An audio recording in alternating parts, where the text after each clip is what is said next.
शिव पुराण विधेश्वर संहिता का 23वां अध्याय। शिव नाम की महिमा। ऋषि बोले, हे व्यास शिष्य सूत जी, आपको नमस्कार है। हम पर कृपा कर हमें परम उत्तम रुद्राक्ष तथा शिव नाम की महिमा का महात्म्य सुनाइए।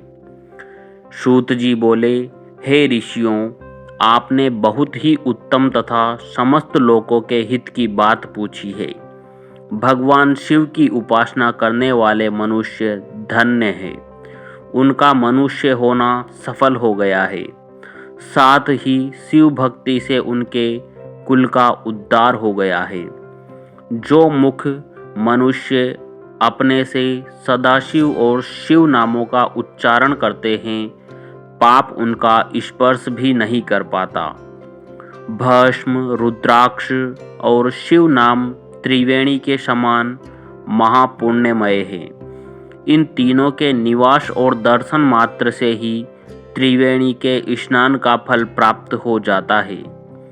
इनका निवास जिसके शरीर में होता है, उसके दर्शन से ही सभी पापों का विनाश हो जाता है।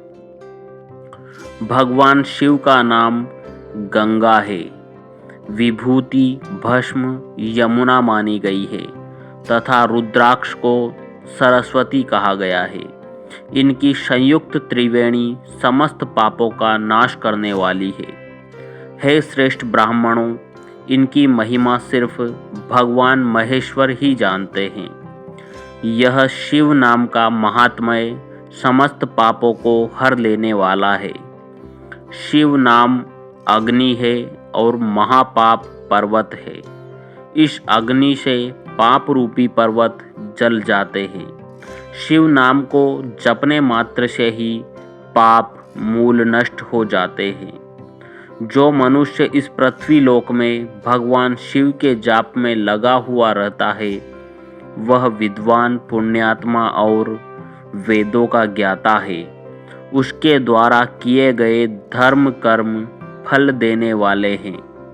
जो भी मनुष्य शिव नाम रूपी नौका पाकर भवसागर को तर जाते हैं, उनके भव रूपी पाप निसंदेह ही नष्ट हो जाते हैं।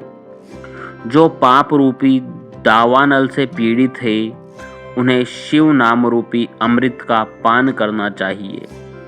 हे मुनीश्वरों, जिसने अनेक जन्मों तक तपस्या की है, उसे ही पापों का नाश करने वाली शिव भक्ति प्राप्त होती है।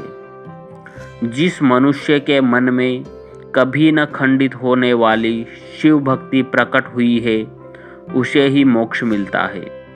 जो अनेक पाप करके भी भगवान शिव के नाम जप में आदर पूर्वक लग गया है, वह समस्त पापों से मुक्त हो जाता है।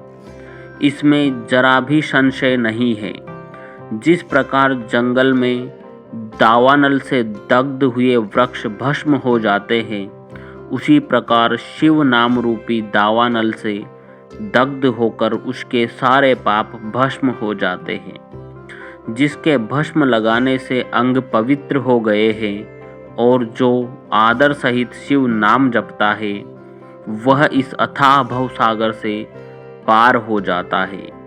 संपूर्ण वेदों का अवलोकन करके महर्षियों ने शिव नाम को संसार सागर को पार करने का उपाय बताया है।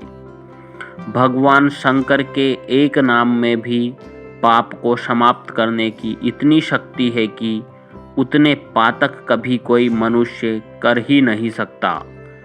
पूर्व काल में इंद्रधुम्न नाम का एक महापापी राजा हुआ था और एक ब्राह्मण युवती जो बहुत पाप कर चुकी थी। शिव नाम के प्रभाव से दोनों उत्तम गति को प्राप्त हुए। हे द्विजों, इस प्रकार मैंने तुमसे शिव नाम की महिमा का वर्णन किया है। 23वां अध्याय यहीं समाप्त होता है। अगर आप हमारे चैनल पर पहली बार वीडियो देख रहे हैं, तो चैनल को सब्सक्राइब करना ना भूलें। धन्यवाद। ओम नमः शिवाय।